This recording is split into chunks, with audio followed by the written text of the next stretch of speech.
Free masons ہیں, ان کا جودائزم سے کوئی جیوز کے ساتھ کوئی تعلق ہے یا نہیں؟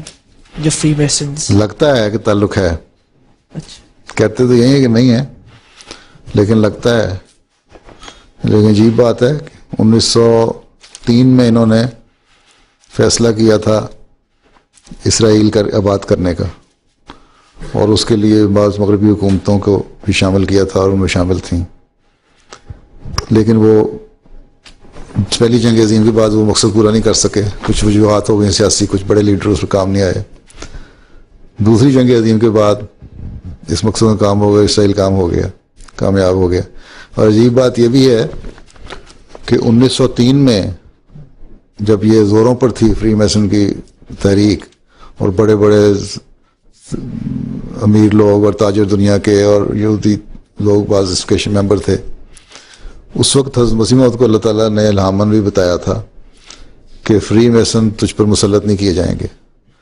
اس لیے ایک تو یہ کہ ہم حضرت مسیح علیہ السلام کی تعلیم پر عمل کرنے والے چلتے رہیں گے اس پہ, تو باوجود اس کے کہ فری میسن تنظیم اسلام کو نقصان پہنچانے کی کوشش کرے گی اور بعض ملکوں میں کر بھی رہی ہے, لیکن احمدی ان شاء اللہ تعالیٰ اس سے محفوظ رہیں گے. تو حضور یہ فری میسنز اصل میں ہیں کون؟ ایک تنظیم ہے.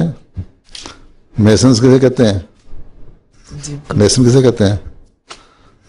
حضور معلوم نہیں. ہیں حضور معلوم نہیں. تمہیں میسن کا نہیں پتا یہ کیا بناتے ہیں؟ جو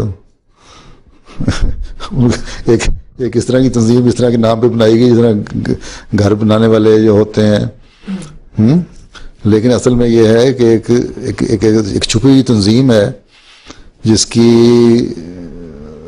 ممبرشپ اس طرح بھی نہیں ملتی. بڑے گہرے ان کے مقاصد ہیں, بڑی گہری ان کی چالیں ہیں, ان میں کوئی آرام سے اس طرح شامل بھی نہیں ہو سکتا.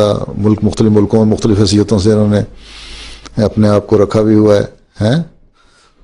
ہندوستان میں بھی آ گئے تھے, ان کے ہال بنے ہوئے تھے پارٹیوں سے پہلے. تو یہ ایک تنظیم ہے خفیہ ہیں, اور ان کے مقاصد جب ان میں جاؤ اندر جو پتہ لگتا ہے, لیکن بڑا مقصد یہی ہے جو لگ رہا ہے کہ دنیا کی دولت پہ بھی قبضہ, یہودیوں کی عبادت کاری اور اسلام کے خلاف مہم.